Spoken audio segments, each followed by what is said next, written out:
हमारे कुल देवताओं की जो यह यात्रा है वह कभी ना कभी आप लोगों तक अवश्य ही पहुंचेगी। पूरे विश्वास के साथ मैं यह मानता हूं कि जब भी आप लोगों को इसके विषय में पता चलेगा आप लोग अवश्य जुड़ेंगे। इस यात्रा से वे ही लोग जुड़ पाएंगे जिनका प्रेम उनके कुल देवता जो हैं उनके प्रति हो। वे ही लोग जुड़ पाएंगे जिनके अंदर कुल देवताओं की जागृति हो चुकी है या होने वाली है। अपने कुल देवताओं के विषय में जानना, अपने कुल देवताओं की पूजा पद्धति को समझना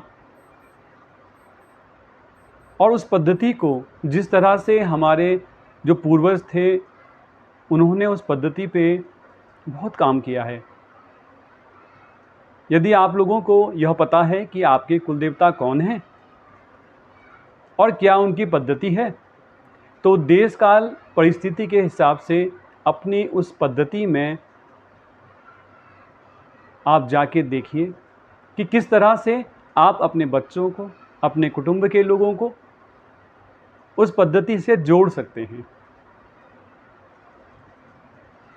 ऐसा स्वयं करना होगा।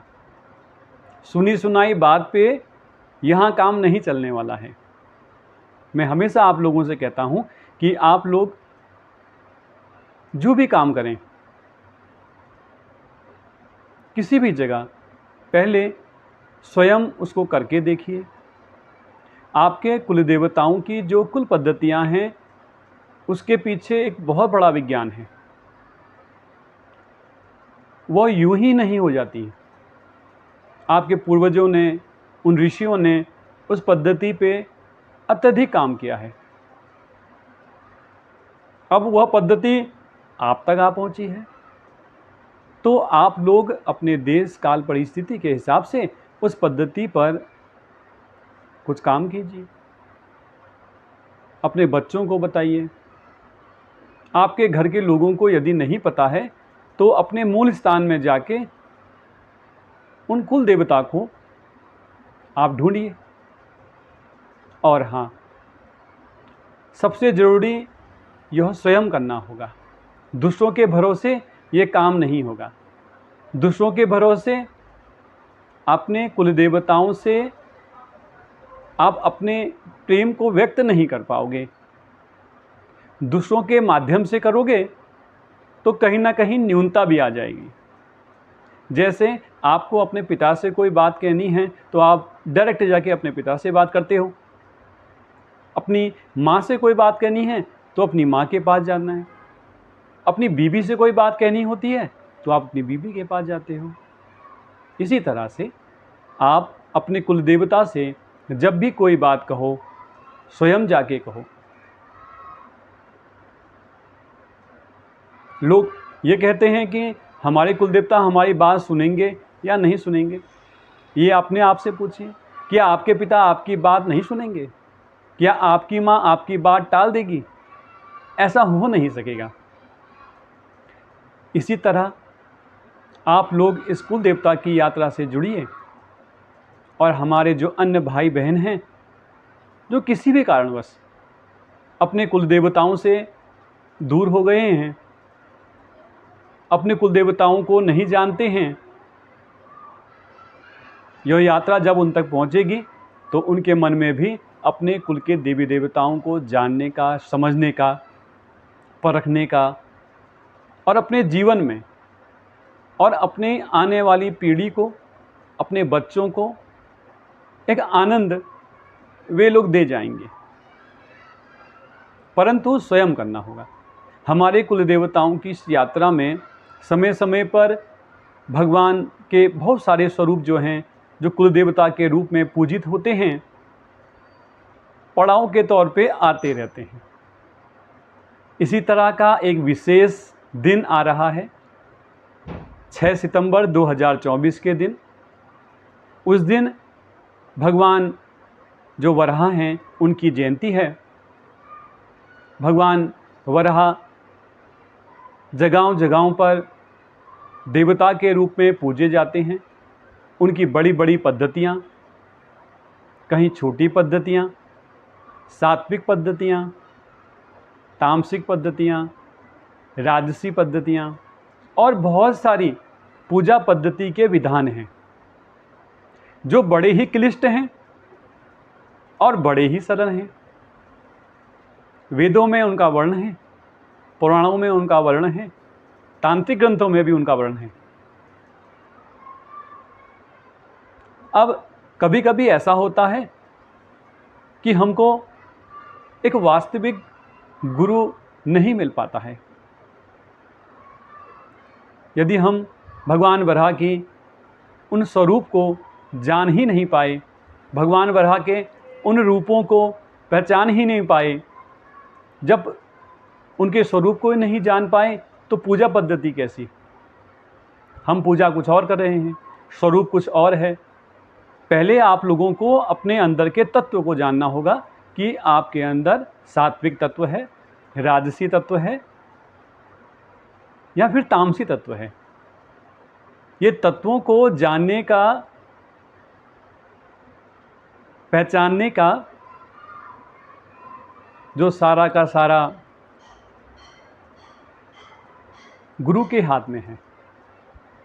गुरु ही शिष्य के अंदर पहले इस तत्व को देखते थे कि कौन से तत्व की प्रधानता उसके शरीर में है, तो भगवान के उस तत्व से संबंधित स्वरूप को ज्ञान करवा के पहले शिक्षा देते थे, फिर दीक्षा की बात होती थी। आजकल पहले दीक्षाएं दी जाती हैं, फिर शिक्षा दी जाती है।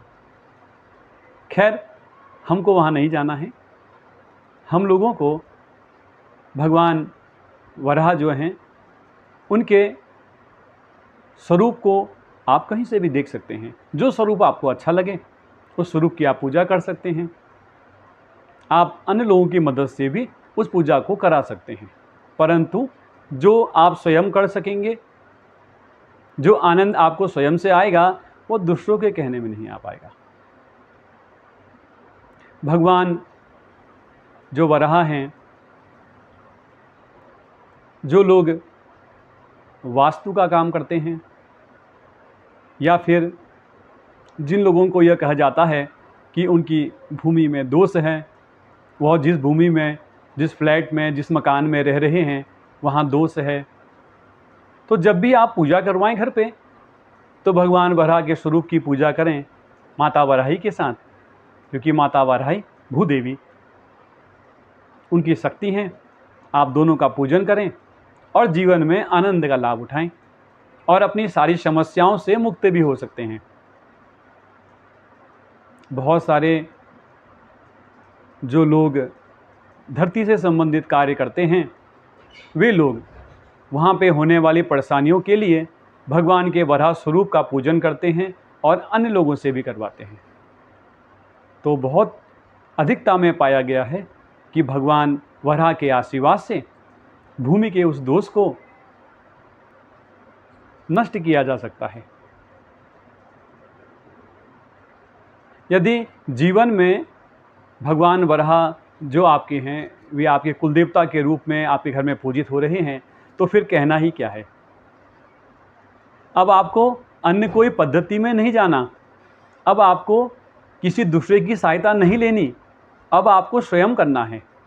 भारत के बहुत सारे जो क्षेत्र हैं, विशेष विशेष मंदिर हैं, वहाँ पर भगवान वराह और माता वराही की पूजा की जाती है।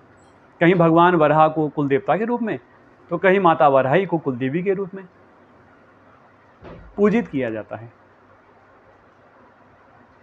यदि जीवन में कभी भी आपको लगे कि आपके शत्रु आप पे हावी हो रहे हैं, तो आप लोग भगवान वराह की शरण में जाएं और आशीर्वाद प्राप्त करें। और साथ ही भूमि का दोष हो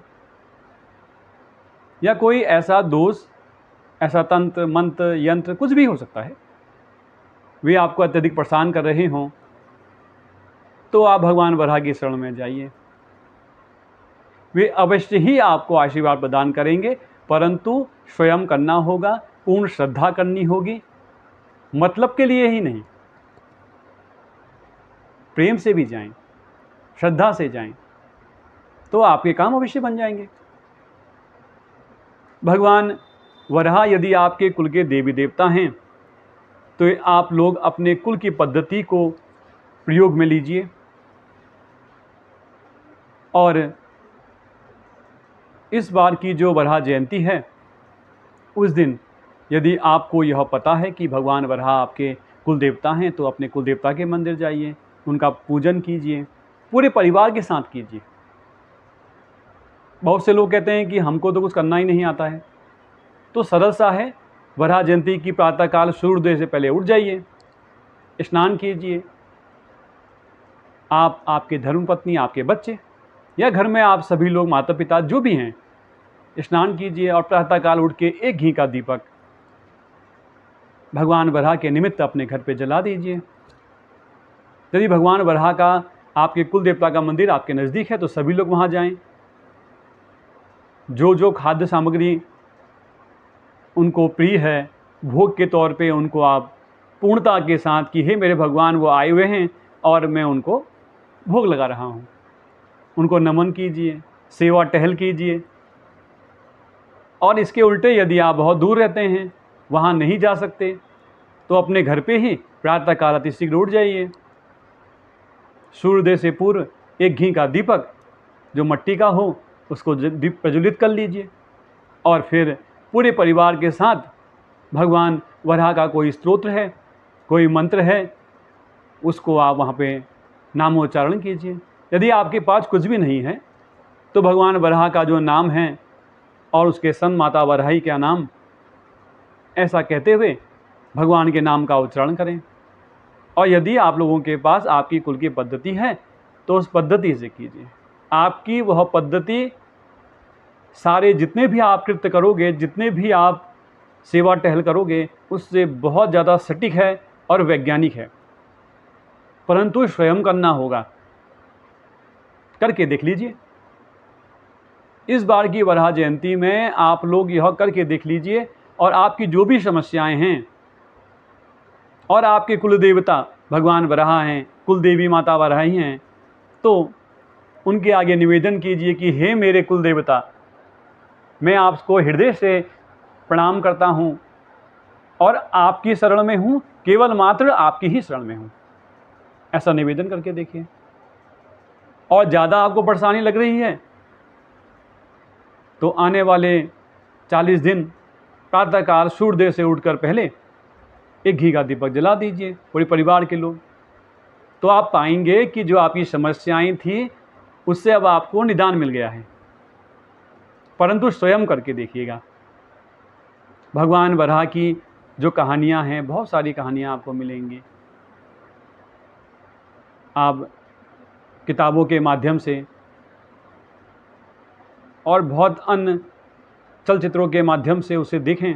अपने बच्चों को कुछ नहीं कर सकते तो उस दिन अपने बच्चों को भगवान वराह का कोई नाटक, कोई बुक के माध्यम से उन्हें कहानी बढ़ाइए।